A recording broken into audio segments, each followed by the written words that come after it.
Se conoce como Guerra Cristera al conflicto surgido entre el pueblo católico de México y el gobierno federal a partir del 31 de junio de 1929, cuando entró en vigor la llamada Ley Calles, que contenía 33 artículos atentatorios contra la libertad religiosa que prohibían la presencia de sacerdotes extranjeros en el país, la existencia de seminarios, monasterios y conventos, y la obligación de casarse a los sacerdotes. En señal de protesta, la Iglesia suspendió el culto. Se cerraron las iglesias y la Liga Nacional Defensora de la Libertad Religiosa convocó a la resistencia.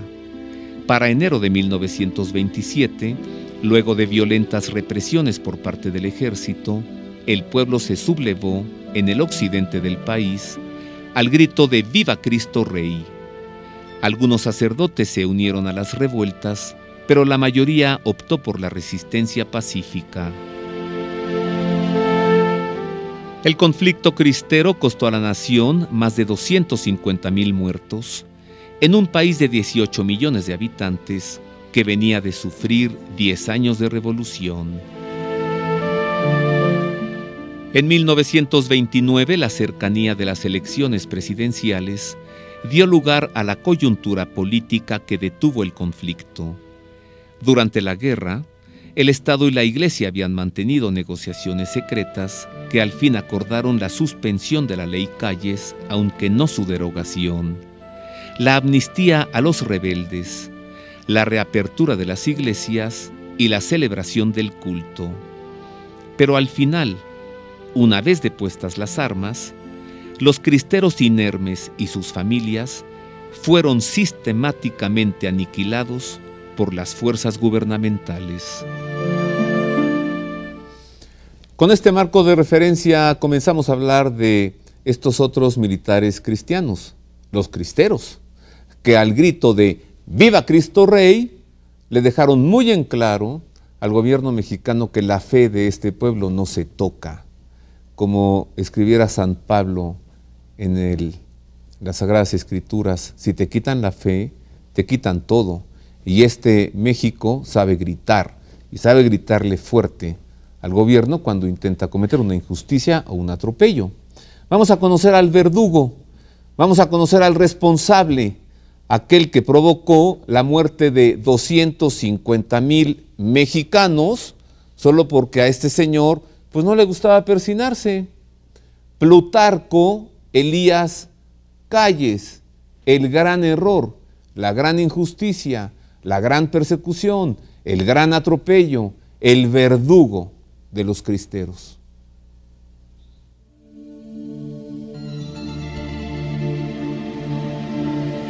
Plutarco Elías Calles fue uno de los líderes de la Revolución.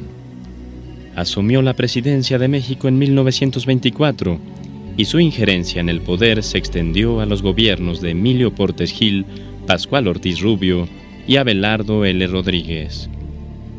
A este periodo de 1928 a 1934 se le conoce como el Maximato.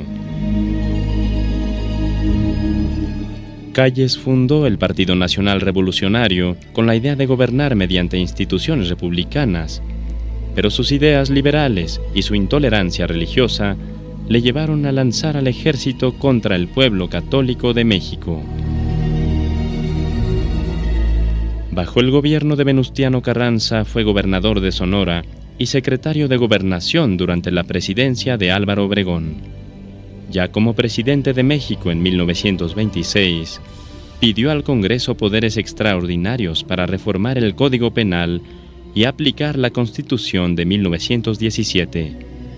Estas disposiciones, conocidas como Ley Calles, se derivaron en un laicismo anticlerical que provocó la suspensión de todos los actos de carácter religioso, el cierre de las iglesias y la resistencia armada conocida como la Cristiada.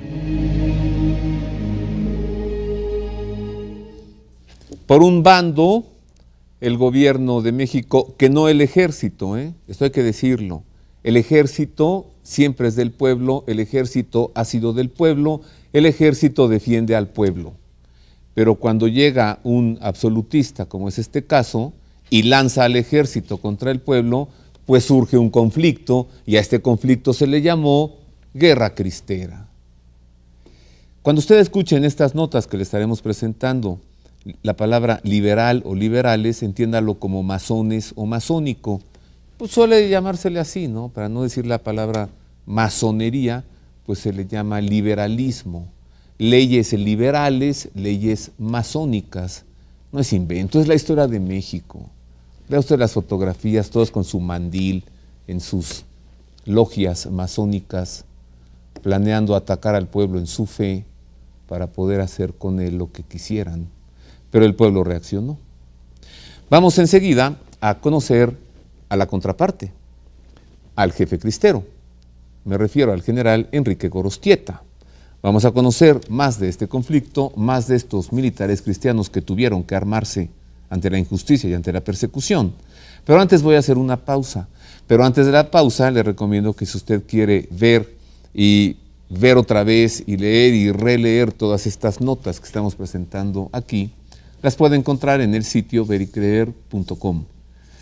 Y además puede usted, si lo desea, suscribirse, es gratuita la suscripción y entonces recibirá los videos y los editoriales directamente en su correo electrónico o ingresar en cualquier momento al sitio www.vericreer.com. Encontrará videos, artículos editoriales e incluso programas completos de televisión. Le recomiendo pues mucho ese sitio. Hago una pausa, regreso así con más de Los Cristeros. Universidad Intercontinental. Bachillerato en 4 áreas, 21 licenciaturas, 20 posgrados, 20 diplomados, 50 cursos y departamento de 7 lenguas extranjeras. Clínicas de salud, impulso social y empresarial, servicio social y bolsa de trabajo. Más de 35 años formando profesionistas competentes y responsables comprometidos con su entorno social. Alto nivel académico, orientación social e inspiración cristiana. Esto es la Universidad Intercontinental.